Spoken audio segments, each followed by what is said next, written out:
The forest that moved every night. At 1:13 a.m., our GPS showed we had walked the same 300 feet for 6 hours. We thought we were lost. That was the comforting explanation. People get lost in forests all the time. They take the wrong trail. They misread a marker. They panic. They walk in circles. But at sunrise, when the fog lifted, we realized something that no map could explain. We had not been walking in circles. The forest had been moving around us. My name is Ethan Vale. I used to think there were only two kinds of forests. The safe kind, where families camped, children collected pine cones, and hikers complained about blisters. And the old kind, where every branch seemed to hold its breath when you walked underneath it. Black pine was both. By daylight, it looked like any protected wilderness in the northern Adirondacks. Dense spruce, cold streams, rocky ridges, miles of trail marked by blue paint on trees. But locals never called it Black Pine National Forest. They called it the Waiting Wood. I first heard that name at a gas station 6 miles outside the park boundary. There were 5 of us in the truck. Me, my younger brother, Luke, my girlfriend, Mara, our friend, Chris Nolan, and a documentary photographer named Paige Harlow, who had joined us because she was working on a project about abandoned logging towns. The trip was supposed to be simple. 2 nights, 16 miles, film some ruins, sleep under the stars, get home by Sunday. That was the plan. The man behind the gas station counter heard us talking about Black Pine and stopped counting my change. He was old, maybe 70, with a white beard and a wool cap pulled low over his ears. "You camping in there?" Chris smiled. "That's the idea." The old man looked past him at the woods beyond the window. "You got permits?" I said yes. "You got paper maps?" I said yes. "Compass?" "Yes." "Flares?" Chris laughed. "Is this a checklist or a curse?" The old man did not smile. He placed my change on the counter. "Just don't stay past dark." Luke, who had been leaning against the snack shelf eating beef jerky, raised an eyebrow. "We're camping. Staying after dark is kind of the point." The old man looked at him, not dramatically, not like someone in a movie delivering a warning. "Just tired. If you're inside after sunset," he said, "don't trust the trees." Nobody spoke for a second. Then Chris gave a short laugh. "Good line." The old man turned away. "It isn't mine." Outside, Paige took a photograph of the gas station sign. Mara nudged me. "Did that feel weird?" "A little." "You still want to go?" I looked toward the tree line. Black pine rose behind the road, like a wall. The morning sun lit the tops of the pines, but beneath them the forest remained dark. I should have said no. Instead, I said, "We'll be fine." That was the first stupid thing I said that weekend. Not the last. We entered Black Pine at 10:42 a.m. I remember the exact time because Paige filmed the trailhead sign. Black Pine National Forest. Northridge Trail. Enter at your own risk. Someone had carved 3 words into the post below it. They shift here. The first few miles were beautiful. Cold air, wet leaves, the sound of meltwater moving under ice. The trail curved through pines so tall they made the sky look narrow. Blue markers appeared every 50 yards, painted clearly on tree trunks. Luke walked ahead with his pack bouncing unevenly because he had packed too much food and not enough water. Chris filmed B-roll on a handheld camera, narrating like an idiot. Here we see 5 brave explorers entering the ancient woods, unaware that one of them definitely packed tuna packets and will be voted out of camp by nightfall. Mara laughed. Paige walked quietly behind us, photographing details nobody else noticed. A rusted nail in a stump, a child's mitten frozen into the mud, a line of mushrooms growing in a perfect circle around a trail marker. Around noon we found the first sign of the old logging town. A stone foundation half swallowed by moss, then a collapsed chimney, then a wheel rim sticking out of the earth. Paige became electric. "This is incredible," she whispered. Her camera clicked constantly. Chris filmed her filming the ruins. Luke wandered off to look at an old well and nearly dropped his phone into it. Everything felt normal. Strange, maybe. But normal strange, the kind of strange you want from an abandoned place. At 2:30 p.m., we reached the remains of a church. Only 3 walls stood. No roof. No windows. The front steps were cracked by roots. Inside, saplings grew where pews had once been. But the pulpit remained, a block of dark wood untouched by rot. Carved into its front was a symbol I had never seen before. A tree with no branches. Only roots. Roots spreading upward instead of down. Mara stood beside me. "That's wrong." "What?" "Roots don't grow toward the sky." Paige took a picture. "Maybe it's symbolic." Luke leaned over the pulpit. "Or maybe old lumberjacks were bad at trees." Chris laughed. Then his laugh faded. "Well, what is that sound?" We all listened. At first only wind, then something deeper. A slow wooden groan, like a ship under pressure. It came from all around us. The pines outside the ruined church swayed, but there was no wind strong enough to move them. The groan stopped. A branch snapped somewhere in the distance. Then silence. Paige lowered her camera. "Trees settle," Chris said. Nobody answered. We left the church at 3:10 p.m. According to the map, the designated campsite was 2 miles northeast, near a creek called Sable Run. The trail should have been easy. Straight incline, one ridge, then downhill. But 20 minutes after leaving the church, the blue trail markers began appearing too often. Every 50 yards became every 20, then every 10, then every tree. Blue paint on trunks to the left and right, some old, some fresh, some still wet. Mara stopped. "Ethan, I see it." Chris touched one marker. Blue paint came off on his glove. "Someone painted this today." Paige photographed the mark.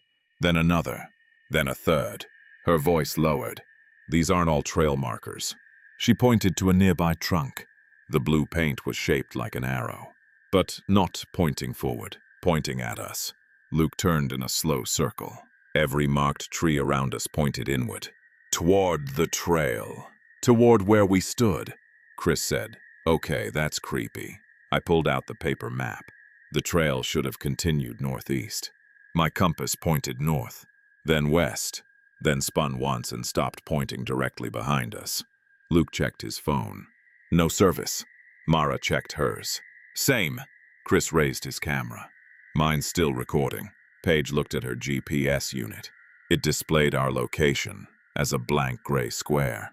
No coordinates, no elevation, just the time. 4:04 p.m. Then the screen flickered. For 1 second, words appeared. "Not yet." Then it returned to blank gray. Paige stared at it. "What did that say?" I did not want to answer. A crow called somewhere above us. Then another. Then dozens. The trees erupted with black wings. Crows burst from the branches and flew south, all at once, as if something had startled the entire forest. The sun had begun lowering behind the ridge. The shadows between trees lengthened. The old man's warning returned. If you're inside after sunset, don't trust the trees. I folded the map. "We keep moving, campsite or not. We find open ground before dark." Nobody argued. That was when the trail disappeared. Not gradually. Not because we lost it. One moment we were standing on packed dirt bordered by ferns. The next, there was no trail, only forest floor. Pine needles, rocks, roots. The blue markers were gone. Luke turned. No, it was right here. He walked back 10 steps. "Nothing." Chris aimed the camera at the ground. "How does a trail vanish?" Mara looked at the trees. "It didn't." She swallowed. "I think they moved." Nobody laughed, because in that moment, somewhere deeper in the forest, a tree groaned. Then another. Then another. The sound spread through black pine like an enormous animal waking up. By 5:47 p.m., we accepted. We were lost. By 6:12, the sun vanished behind the ridge. By 6:30, it was dark enough that our flashlights became necessary. We found a small clearing near 3 boulders and decided to camp. It was not a campsite. It was not flat. It was not safe. But walking in the dark felt worse. Chris and I set up 2 tents while Mara gathered kindling from around the clearing. Luke tried to start a fire and failed 3 times before Mara took the lighter from him and did it herself. Paige stood near the edge of the clearing, camera raised. "What are you shooting?" I asked. She didn't look away. The trees. They doing anything interesting? No. A pause. That's what's interesting. I walked over. The forest beyond the clearing was completely still. No insects. No birds. No wind. The branches looked frozen in place. Paige whispered. They've been like that for 10 minutes. So, trees always move a little. I watched. She was right. Not one needle shifted. Not one branch trembled. The forest looked painted. Then far away something cracked. A deep splitting sound, like wood breaking under impossible weight. The trees at the edge of the clearing shivered. Just once, then stopped. We built the fire higher. Nobody said why. Dinner was instant noodles, protein bars, and instant coffee that tasted like burnt cardboard. Chris tried to keep the mood light. Well, if we get murdered by trees, at least the documentary will have a strong ending. Luke said, if you say one more thing for content, I'm feeding you to a bear. There are no bears, Chris said. Mara looked into the dark. How do you know? Because a bear would have better survival instincts than us. That actually made us laugh. A little. For a moment, the clearing felt human again. Firelight, steam from cups, backpacks piled together, the illusion of safety. Then Paige said, where's the moon? We all looked up. The sky was clear. Stars were visible, but no moon. Mara checked her phone. It should be almost full. Luke said, clouds. I pointed upward. No clouds. Chris lifted the camera and zoomed. Maybe behind the trees. Paige shook her head. It was above the ridge earlier. The fire popped. None of us spoke. At 9:20 p.m., we heard footsteps. Not animals. Not branches. Footsteps. Slow. Heavy. Circling the clearing. Chris grabbed the hatchet. Luke grabbed a flashlight. Mara whispered, don't shine it yet. The steps continued. Crunch. Pause. Crunch. Pause. Something walked beyond the firelight, big enough to press branches aside. But no branches moved. I called, hello. The footsteps stopped. The silence that followed felt alert. Then a voice answered from the dark. Hello. It sounded like me, not an echo, not similar. Me, my exact voice. Luke whispered, what the hell? The voice came again. Hello. Same tone, same inflection.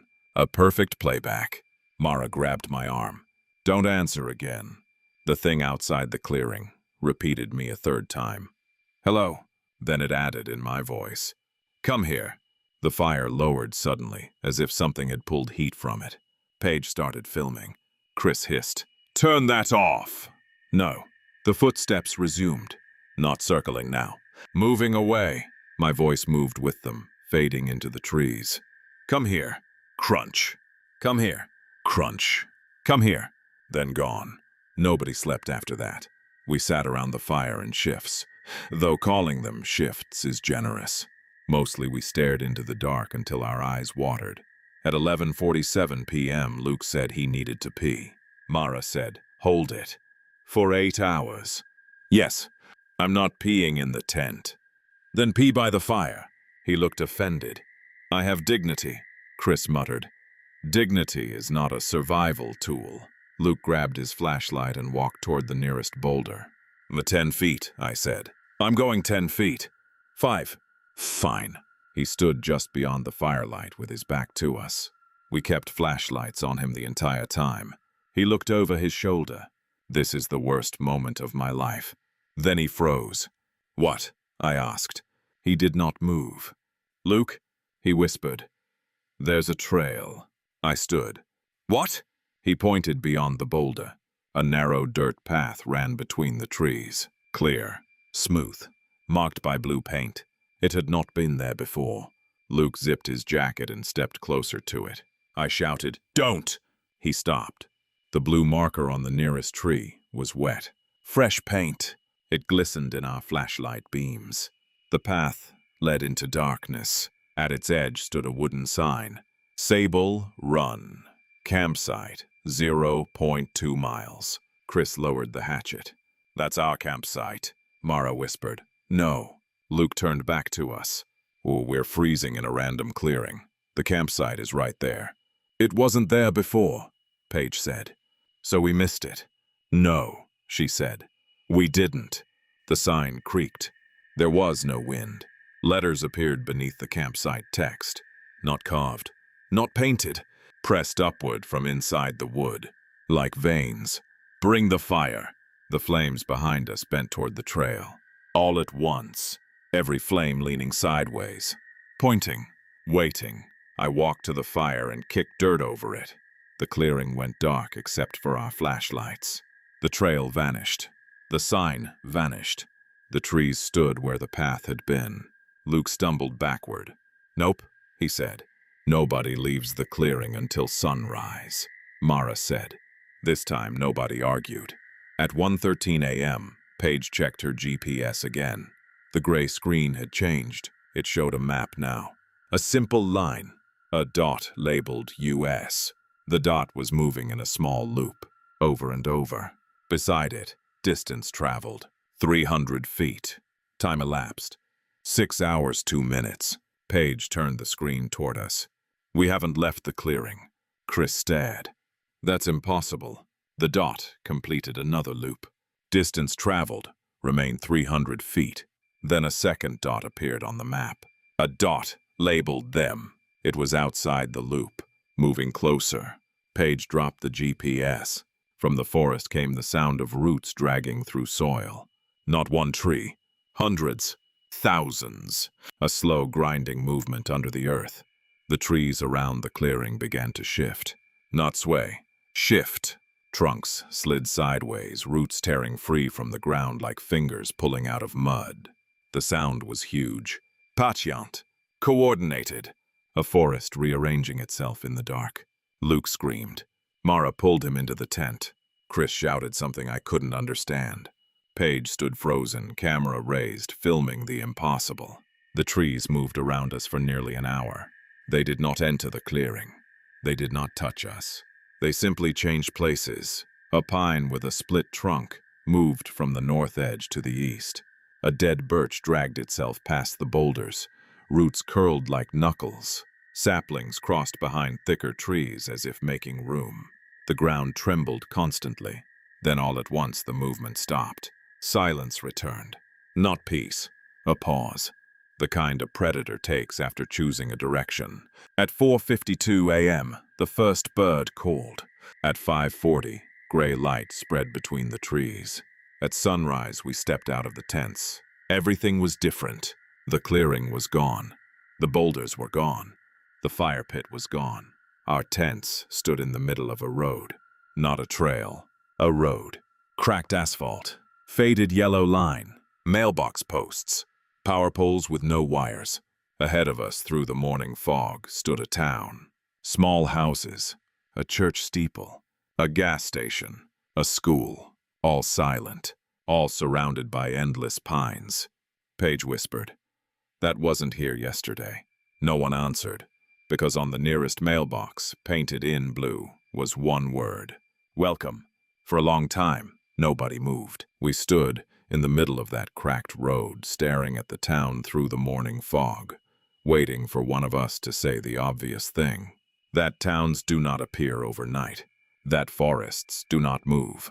That roads do not grow under tents while people sleep. But after a night like the one we had survived, the obvious thing felt useless. The town was there. That was enough. It sat in a shallow valley between tall walls of pine, surrounded on every side by trees so dense they looked planted to keep something in, or keep something out. The houses were old. 2-story wood frame homes with sagging porches, narrow windows, and roofs heavy with pine needles.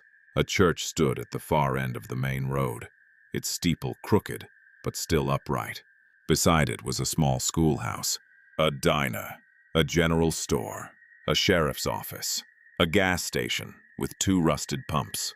Everything was quiet. No engines, no birds, no dogs, no human voices. But the silence did not feel empty. It felt like a classroom before the teacher begins taking attendance. Luke was the first to speak. No, that was all. Just, no. Chris looked at him. What? No, we are not going in there. Mara hugged herself against the cold. We may not have a choice. Luke pointed behind us. Then we walked the other way. We turned. The road behind our tents ran straight into the pines. But 50 yards back it ended. Not turned, not curved. Ended. Trees stood across it in a perfect line, roots sunk deep through broken asphalt, trunks touching one another like bars. Paige lifted her camera. No road behind us. Chris cursed under his breath. I checked the compass. The needle spun once, then pointed toward the town. I turned in a slow circle. The needle followed. No matter where I faced, north was the town. Mara whispered, "It wants us to go there." Luke snapped, "Then, we definitely don't." A sound came from the forest behind us. Wood groaning. Slow. Heavy. Not close yet, but closer than I liked. The line of trees at the end of the road shifted inward. Not much. Only a few inches. Enough! Chris saw it too. "Pack up." We moved fast. The tents came down badly, poles bent and fabric torn.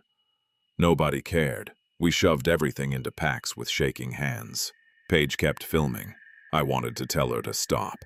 Then I realized that if none of us got out, the camera might be the only proof we had ever existed. If the forest allowed proof. At 6:18 a.m. we started walking toward the town. The mailbox we had seen earlier stood beside the road, painted in blue letters. Welcome. Below it, smaller words had appeared. Not painted, carved deeply into the wood. Population, 0. Then beneath that, population 5. Luke stared at it. That said 0 a minute ago. Nobody answered. As we passed, the 5 became a 6. Chris stopped. Did anyone see that? The number remained.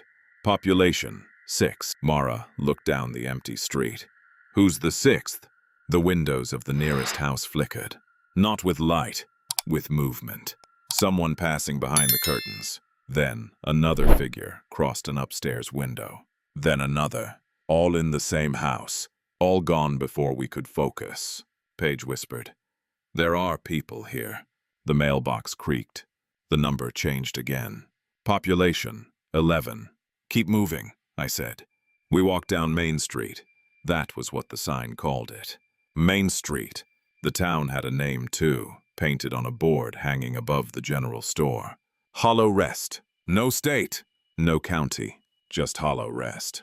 The general store window displayed canned peaches, flour sacks, lantern oil, work gloves, and newspapers yellowed behind the glass. One headline faced outward. Forest line moves again. Town council denies danger. The date was October 4th, 1931. Paige photographed it. Inside the store, something knocked on the glass. 3 times. Paige jumped back. A handprint appeared on the inside of the window. Small, child-sized. Then another, and another. Dozens of tiny handprints pressed against the dusty glass from within. Luke whispered, "Nope." The handprints slid downward, slowly, as if children were being pulled beneath the window. Then they vanished. Chris swallowed. "I vote we don't go shopping." Nobody laughed. At the center of town was a square with a dry fountain.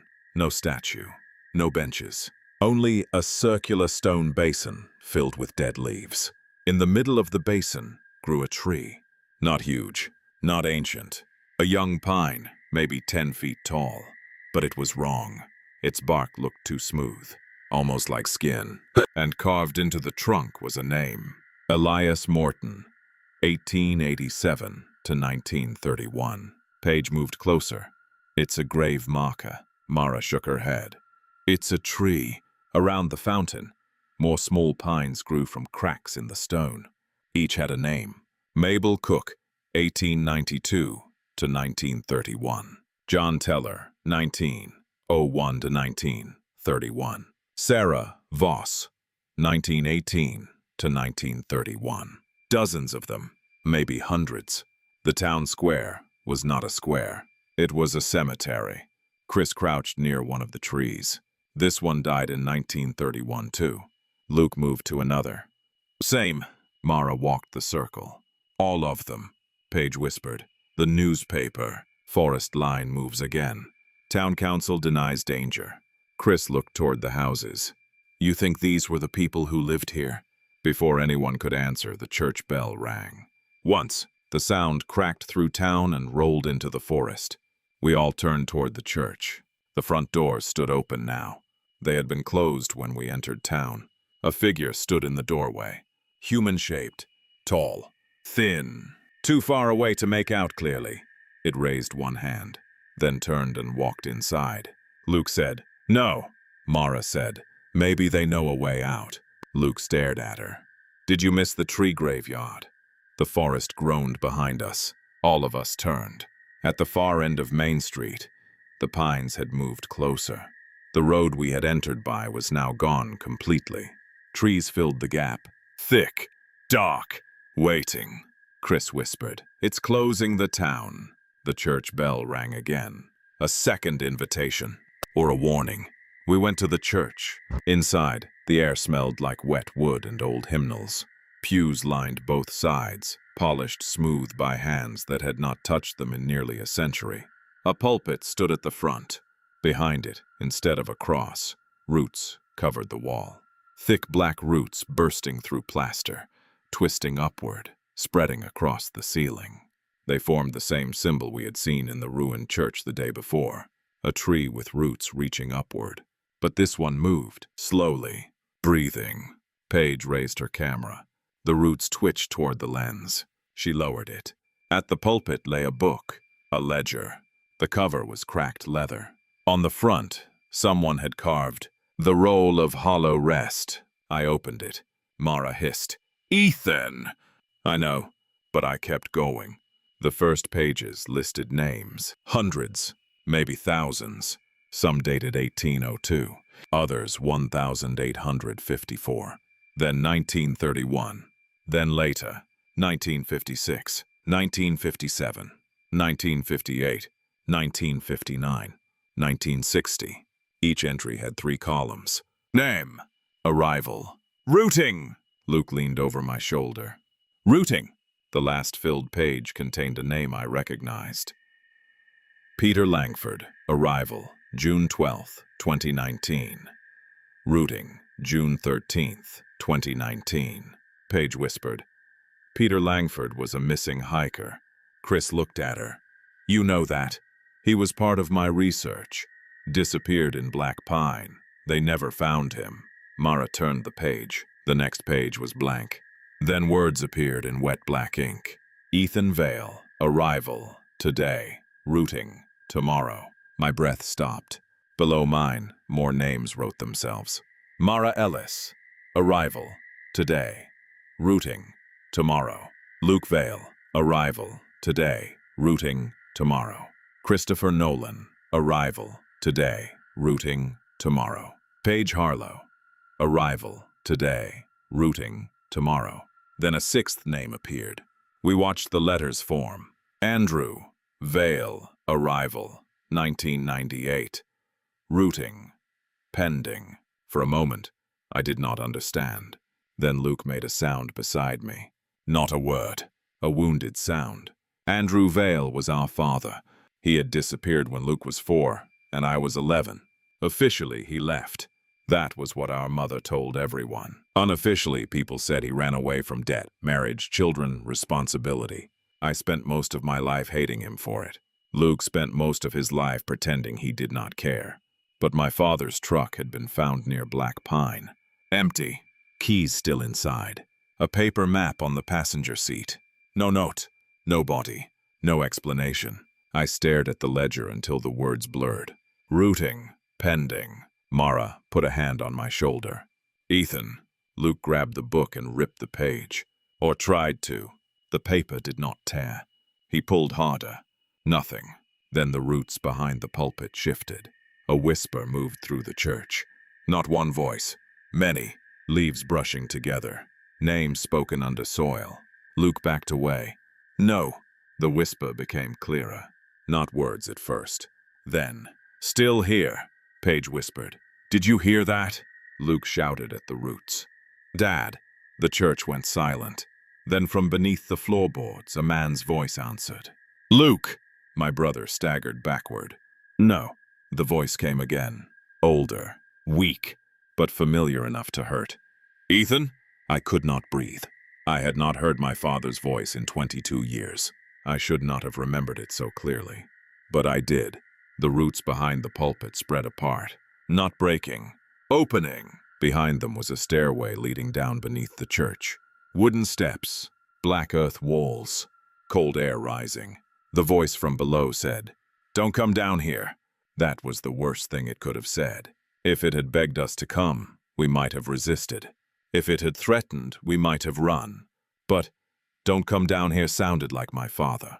It sounded like guilt. Luke moved first. I grabbed him. No. He shoved me. "Get off." That might not be him. He turned on me, eyes wet and furious. "You don't get to decide that." He disappeared here. Exactly. Mara stepped between us. "Both of you stop." From below, our father's voice whispered. The forest is listening. The roots began closing around the stairway. Luke lunged. I caught him again. This time, Chris helped. The roots sealed shut. The stairway disappeared. Luke hit me hard enough that I tasted blood. "You let it close. I kept you alive." "You don't know that." He walked out of the church. I followed, but Mara held me back. "Give him a second. He'll do something stupid." "Yes," she said softly. "He is your brother." Outside, Luke stood in the square with his hands on his head, breathing hard. The forest beyond the town had moved closer again. The houses at the edge of Hollow Rest were almost touching the trees now. Branches pressed against roofs. Roots curled around porch steps. The town was being reclaimed, or swallowed. The church bell rang a third time. This time, every tree in the square answered. Not with sound, with movement. The small pines growing from the fountain turned. All of them, slowly. Their trunks twisted until the carved names faced us. Then their branches lifted, pointing, not at the forest, at the schoolhouse across the square. The schoolhouse had one room, white paint peeling, a bell above the door, 6 windows. Inside, a light turned on. Paige whispered. "Why do I feel like we just got assigned homework?" Chris looked at the closing forest. "Because every horror story eventually becomes school." We crossed the square. The schoolhouse door opened before we reached it. A chalkboard covered one wall. Small desks faced it in rows. A potbelly stove stood cold in the corner. Children's drawings hung on a string near the windows. At first glance, they looked normal. Trees, houses, families. Then I looked closer. In every drawing, the trees had faces, not carved faces. Human faces beneath bark, smiling, screaming, sleeping, waiting. On the chalkboard, written in neat cursive.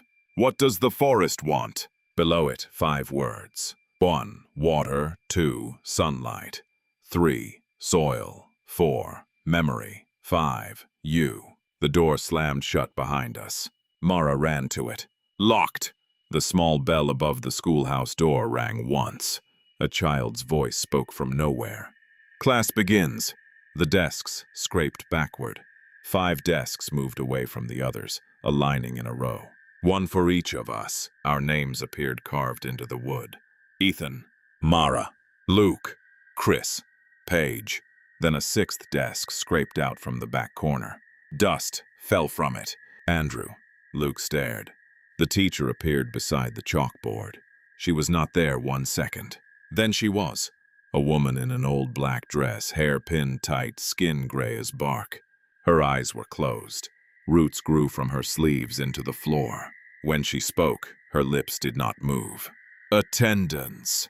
No one sat. The teacher tilted her head. "Ethan Vale." I did not answer. The walls creaked. Mara Ellis. Silence. "Luke Vale." Luke whispered. "Here." The teacher opened her eyes. They were full of soil. A smile cut across her face. "One present."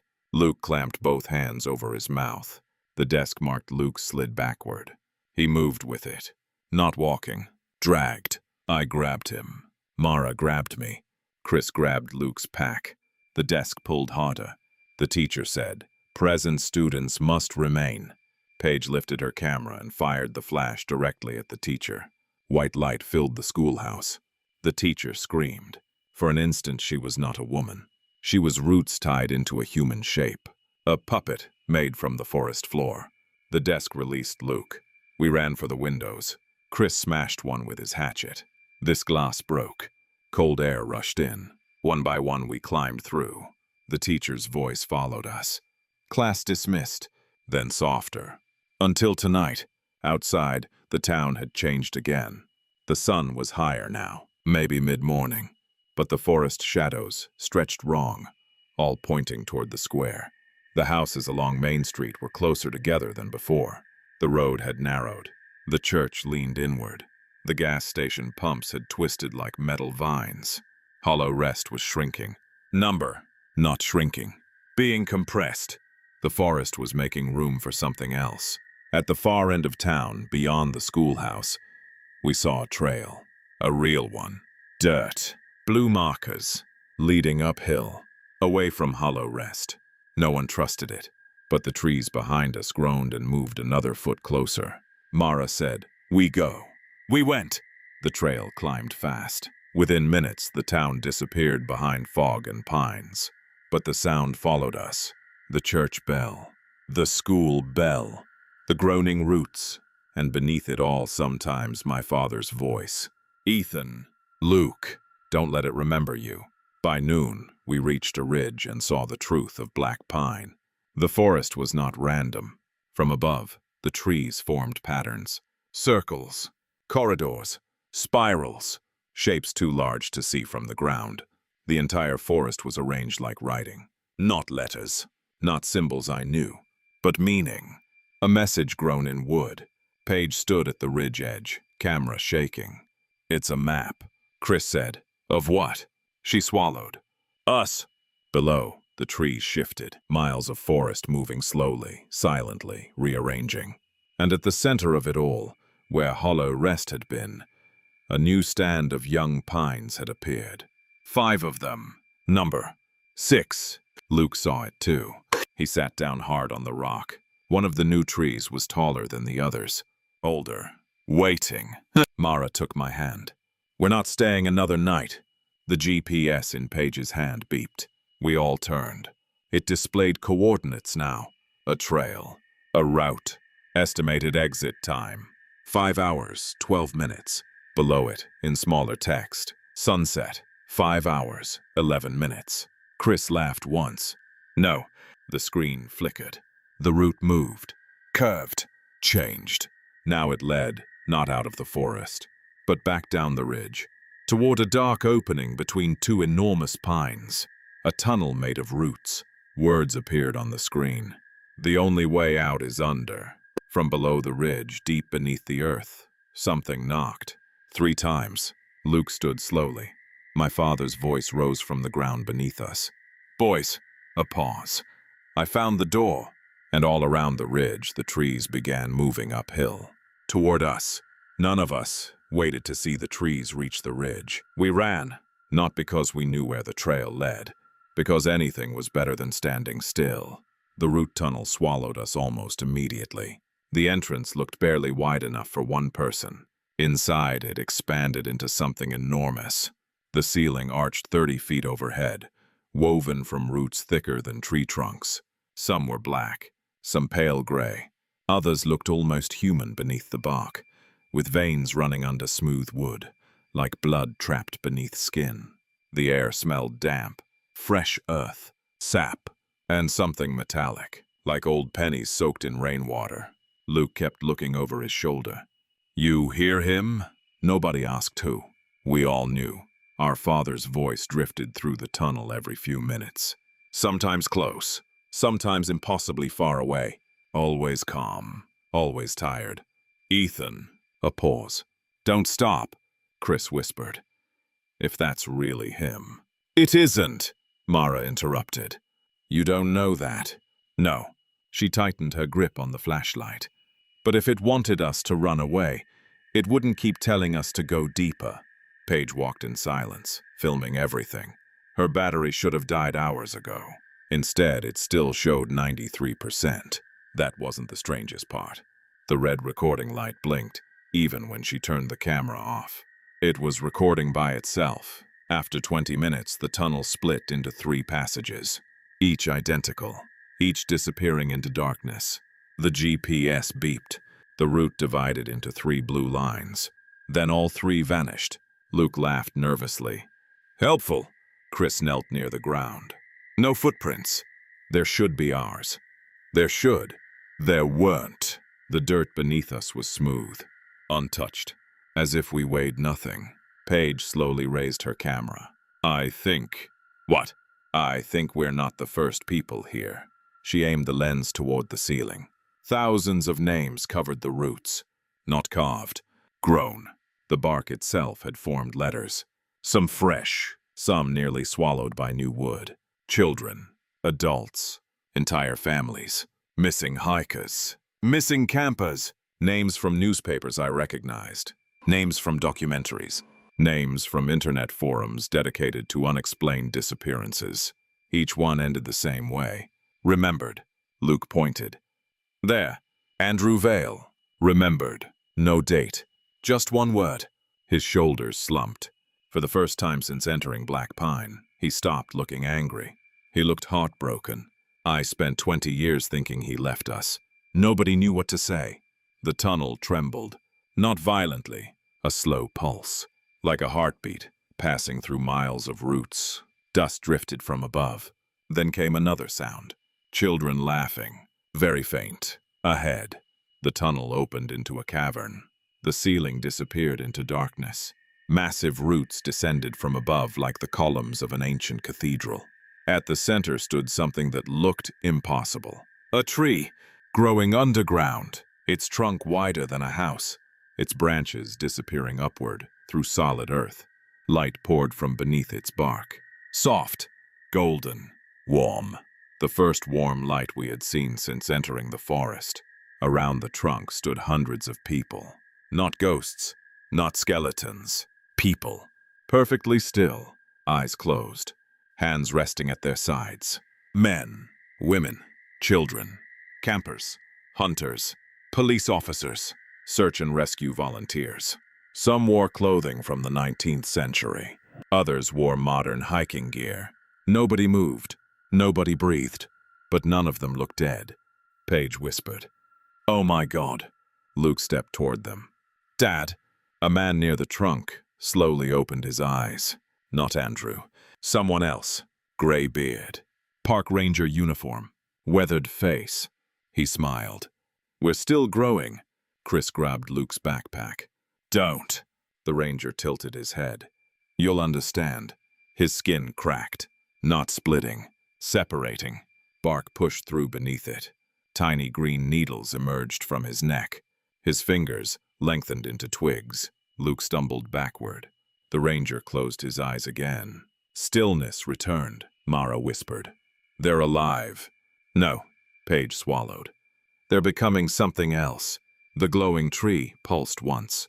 Every standing figure inhaled together, then exhaled. One breath. Hundreds of lungs, perfectly synchronized. The sound rolled through the cavern like wind through leaves. Then a man's voice echoed from behind the trunk. Ethan. I froze. Not because of the voice. Because this time, it wasn't coming from the forest. It came from someone walking toward us. He looked older. His beard had turned gray. His jacket was rotted. His hiking pack hung in strips. But I knew him instantly. Andrew Vale. My father. Luke whispered. Dad. He smiled weakly. I hoped you wouldn't come. Luke ran. I tried to stop him. Too late. They embraced. For one beautiful second.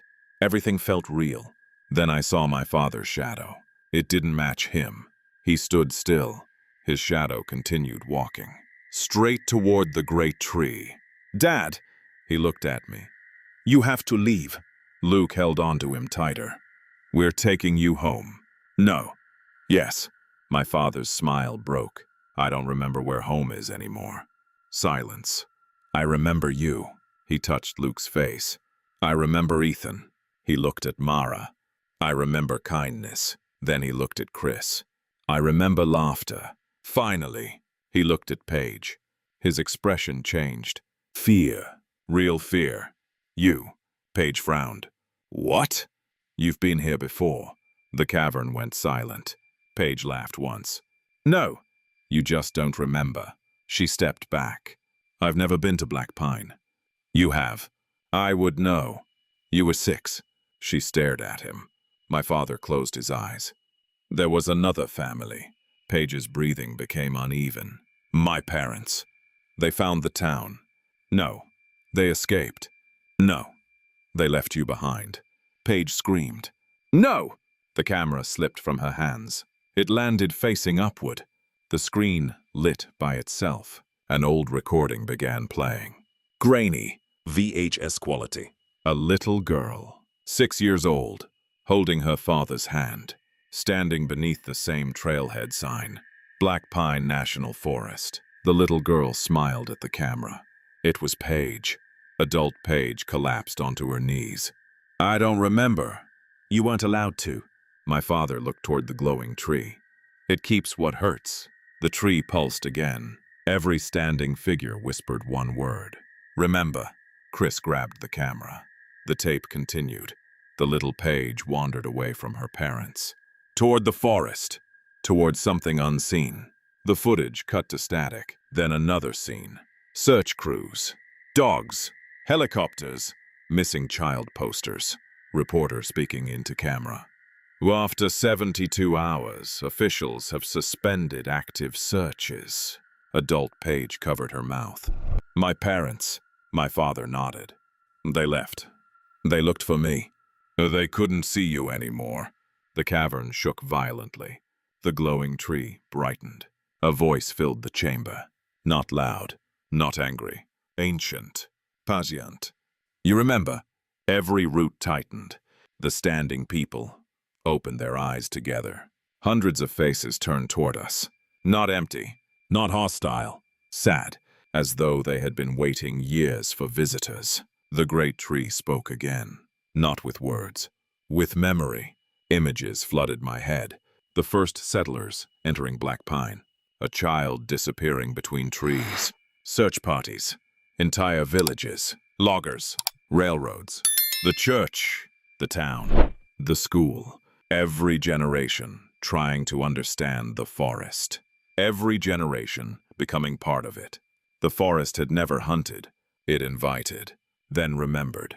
Every memory it collected became another root. Another tree. Another path. Another town. Another voice. It wasn't feeding on bodies. It was feeding on identity. The moment someone forgot enough of themselves. The forest finished the rest. My father looked exhausted. I fought it. For how long? I don't know. His eyes drifted toward the great tree. I kept repeating your names. Ethan. Luke. Your mother's. Every birthday. Every camping trip. Every bad joke. He smiled faintly. I thought if I remembered enough. It couldn't rewrite me. Luke whispered. Come with us. My father looked at him with unbearable sadness. I already stayed one night too many. The roots beneath his boots began climbing his legs. Slowly, almost gently. Luke grabbed him. The roots climbed faster. My father shook his head. No. He pushed Luke away. Hard. Luke fell backward. Run! Dad!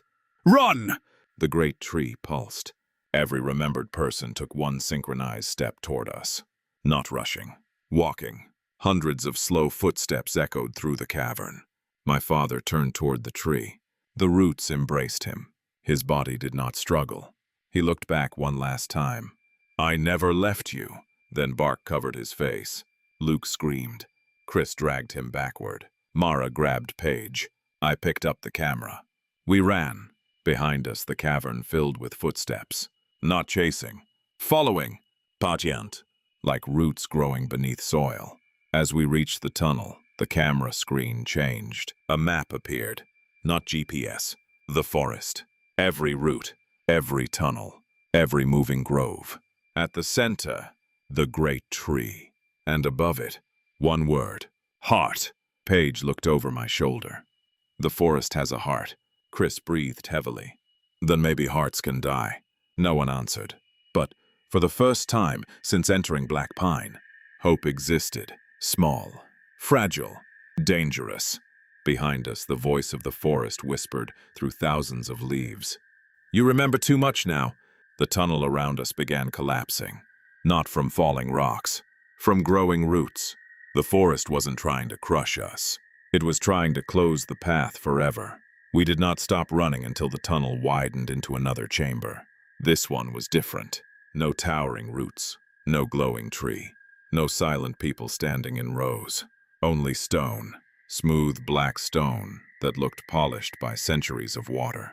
Our footsteps echoed strangely, not because the chamber was empty, because something else was running with us. Exactly one step behind. Every time one of us stepped, another footstep answered. Perfectly synchronized. Chris stopped. The second footstep stopped. He took one careful step forward. Another step answered. Not an echo, a delay. Like someone copying him. Mara whispered. Don't turn around. No one did. Paige still carried the camera. Its screen had changed again. Instead of recording us, it showed the tunnel behind us. Empty, but every few seconds, a shadow crossed the frame. Not walking, growing. The map remained overlaid across the image. At the center, the glowing point labeled hot pulsed steadily. A second marker had appeared. US. The third marker blinked red. Remembered. It was moving, slowly, toward us. Luke leaned against the wall, breathing hard. His face looked 10 years older than yesterday. My dad. I didn't answer. Neither did Mara. There are moments when words become smaller than grief. This was one of them. Chris finally broke the silence. If the heart controls the forest, he looked at the map. Then that's what we destroy. Paige shook her head. I don't think it's that simple. Why not? The forest isn't evil. We all looked at her. She swallowed. It never chased us. It trapped us, Luke snapped. It invited us. That's worse. She rubbed her temples. The people down there, they weren't prisoners. They were forgetting. Chris frowned. What's the difference? A prisoner wants to leave.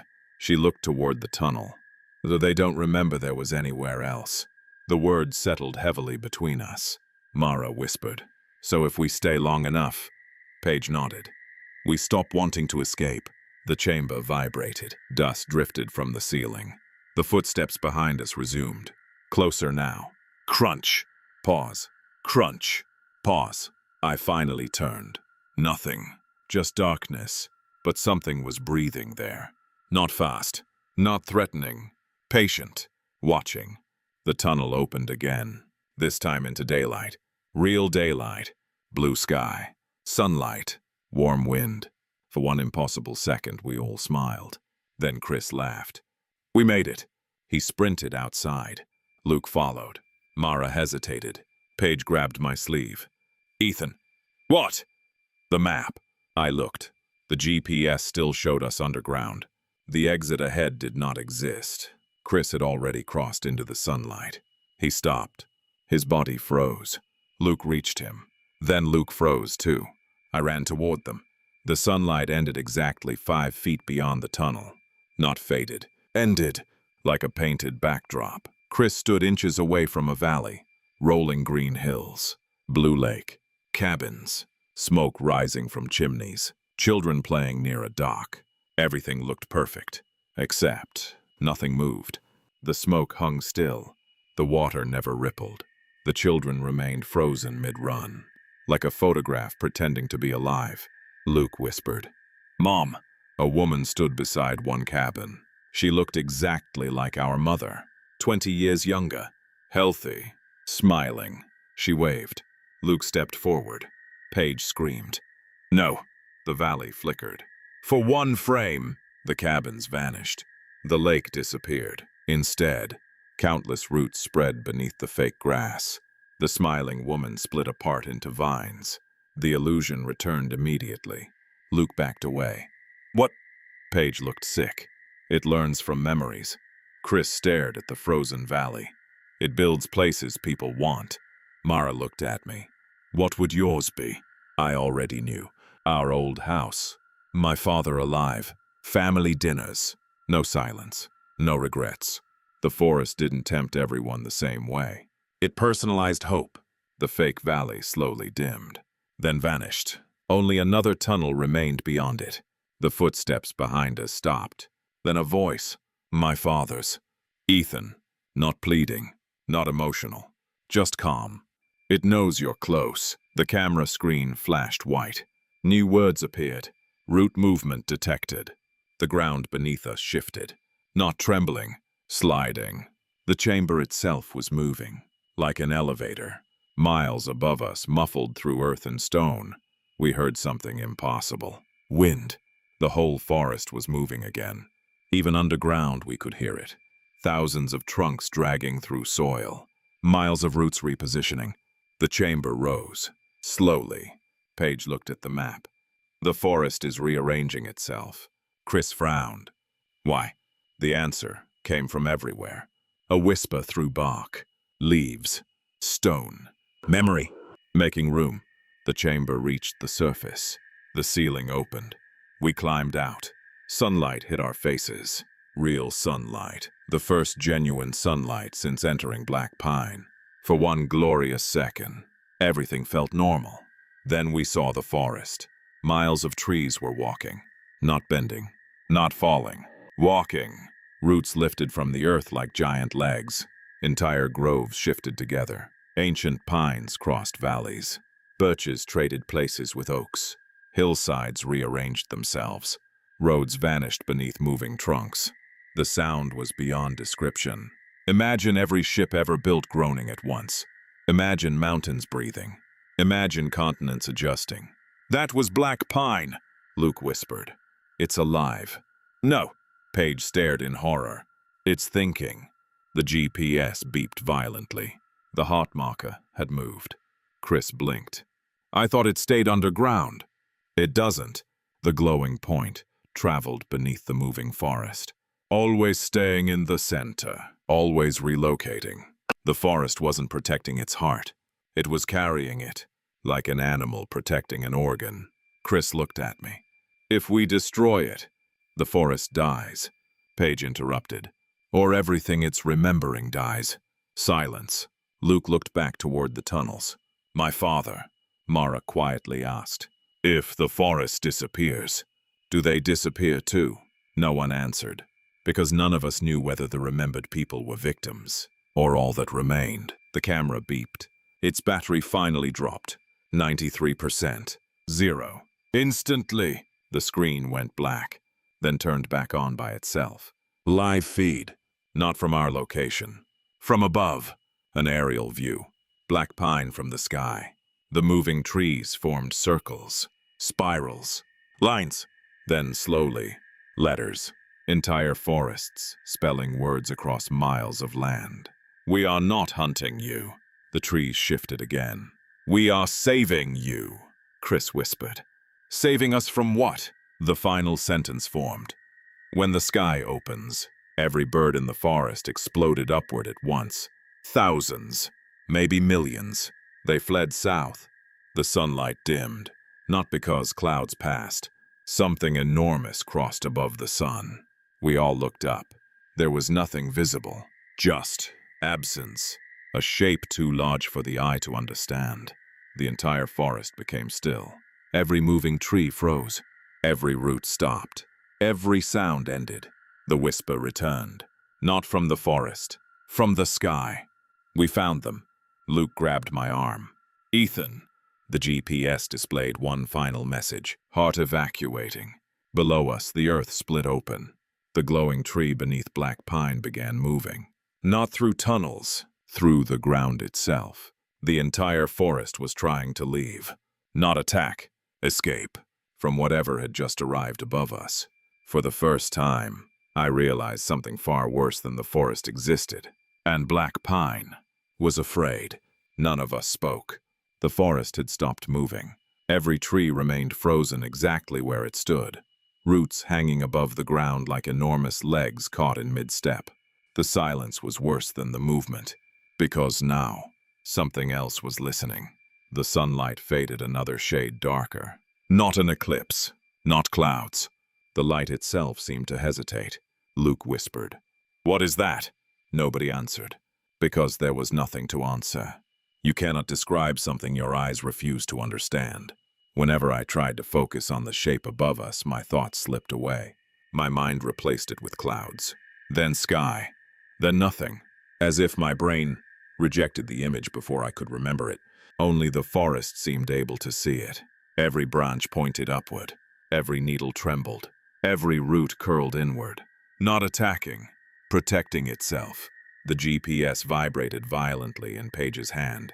The glowing marker, labeled heart, was no longer moving randomly. It raced south beneath the earth, straight toward the oldest section of black pine. The place marked on no map. The place every trail avoided. A final destination appeared. The first tree. Chris looked at me. That's where we go. Mara frowned. You still think destroying it is the answer? I don't know, Luke quietly said. My dad stayed alive because of that tree. Nobody argued, but nobody disagreed either. Sometimes survival and mercy become opposite directions. We followed the moving marker.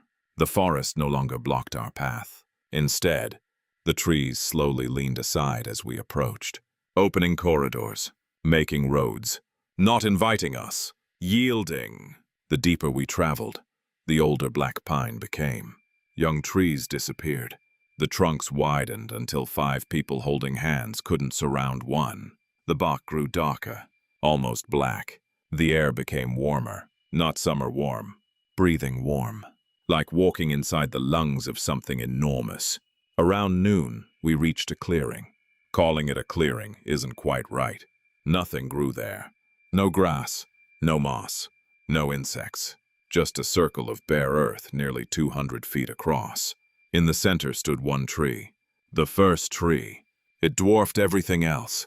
Its trunk rose so high we couldn't see the top. Roots spread across the ground for hundreds of yards before disappearing beneath the soil.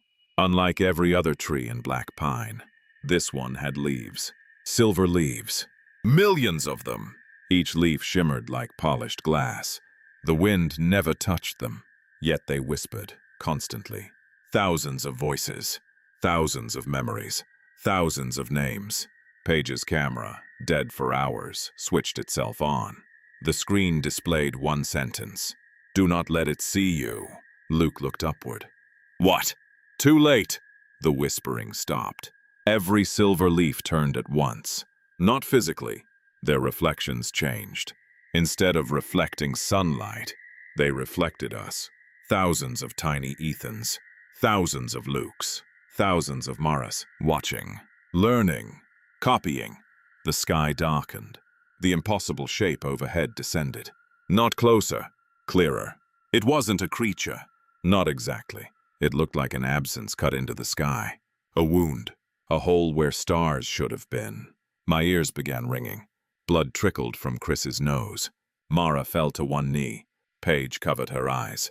Only the first tree remained standing perfectly still. The whisper came again, this time from above. We remember worlds. The forest answered, not with words, with movement. Every tree in black pine bowed toward the first tree, millions of branches bending together. Like an army saluting, the hole in the sky descended another impossible distance. The temperature dropped instantly. Frost covered the roots around us. The first tree pulsed. Golden light spread through every root in the forest. Miles away we heard trunks awakening. Not to attack, to hide. Chris stared upward. The whole forest is hiding, Paige whispered. It's camouflage.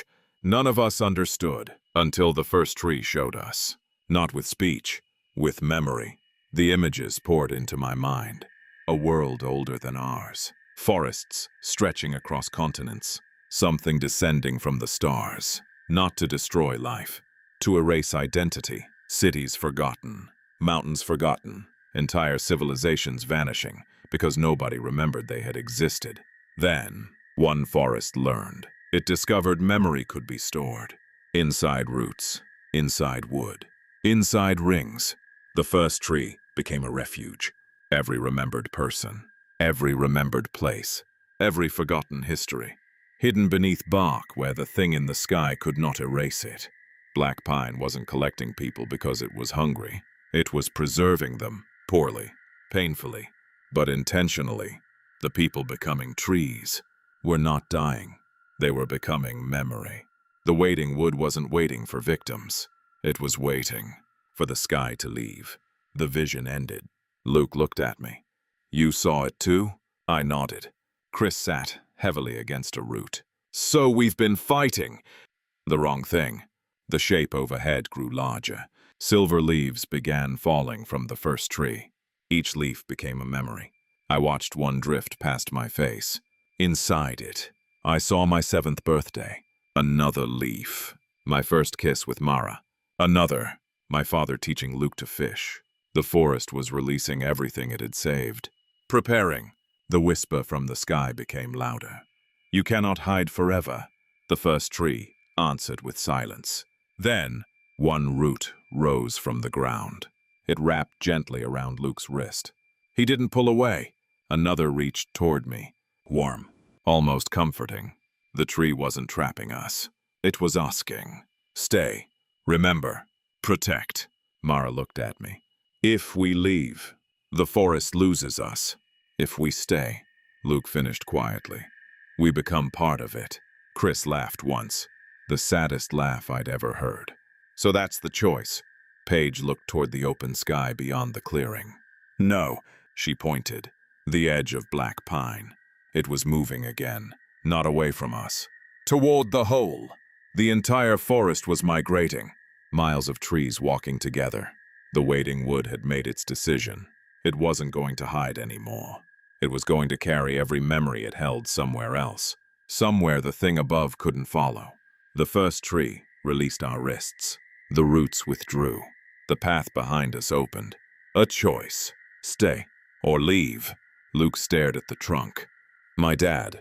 A face slowly appeared in the bark. Andrew. Older. Peaceful. He smiled. Not trapped. Not suffering. He raised one hand. Then the bark closed again. Luke cried for the first time since we entered Black Pine. Not because his father was gone. Because he finally understood where he had gone. We left. None of us looked back. By sunset, we crossed the park boundary. The ranger station stood exactly where it should. The old man from the gas station sat outside in a wooden chair. He looked unsurprised. You made it, Chris asked. You knew? The old man nodded once. I've watched that forest move my whole life. Why didn't you stop people? I tried. He looked toward Black Pine. They don't believe warnings until the trees start walking. Paige held up the dead camera. Nobody will believe this. The old man smiled sadly. They're not supposed to. We drove home in silence. Police searched the forest after we reported everything. They found nothing. No town. No underground tunnels. No giant tree. No evidence. Black Pine looked perfectly ordinary. Officially. 5 hikers became disoriented for 2 days. Unofficially. None of us ever entered a forest again. Months passed. Chris sold all his cameras. Mara woke screaming whenever she smelled pine. Luke stopped talking about our father. Paige disappeared from social media. Then, 1 year later, a package arrived at my apartment. No return address. Inside was a photograph. An aerial photograph. Black pine from above. The forest had moved. Not a few miles. Hundreds. It now covered land where no forest had existed before. On the back, someone had written, "We are still running." I never told anyone, not even Mara. 5 years later, satellite images showed something strange. Forests across North America had begun expanding. Slowly, quietly. Experts blamed climate change, better conservation, natural growth. But I knew better, because they weren't just growing. They were moving, every January, every year, always at night, always south. Last month my daughter came home from school, carrying a science worksheet. The assignment was simple. Draw your favorite tree. She handed me the paper, proudly. Every child in her class had drawn oak trees, maples, pines, except her. She had drawn one enormous silver tree, roots stretching across the page. Above it, a black hole in the sky. I asked her where she'd seen it. She looked confused. I dreamed it. What happened in the dream? She smiled. The tree said thank you. For what? For remembering. I never asked another question. Yesterday I checked satellite images one last time. Black Pine National Forest no longer exists. At least, not by that name. The land is empty. According to every government map. No trees, no trails, no ranger station, nothing. But when I zoomed all the way out, I noticed something impossible. A thin green line stretching across the continent. Forest connected to forest, state after state, country after country. One endless path of trees. Moving, slowly, almost too slowly to notice. Heading towards somewhere beyond the Arctic Circle. Running. Still running. Still carrying every name, every face, every forgotten town, every lost child, every memory humanity ever abandoned. Sometimes people ask me whether Black Pine was evil. I tell them no. It frightened us. It trapped us. It almost changed us. But evil things don't run away. They don't protect memories that aren't theirs. They don't spend centuries carrying strangers through darkness. Black Pine wasn't the monster. It was the last place still trying to remember us. Whatever was in the sky, whatever made an entire living forest flee across a continent, is still up there, waiting, searching. And every year, there are fewer forests left. So if you ever wake in the middle of the night and hear trees moving outside your window, don't call the police. Don't follow the sound. Don't try to stop them, because the forest isn't coming for you. It's running from something. And one day, when there are no forests left to run, whatever they were escaping will finally stop looking at the trees. It will start looking at us. The end.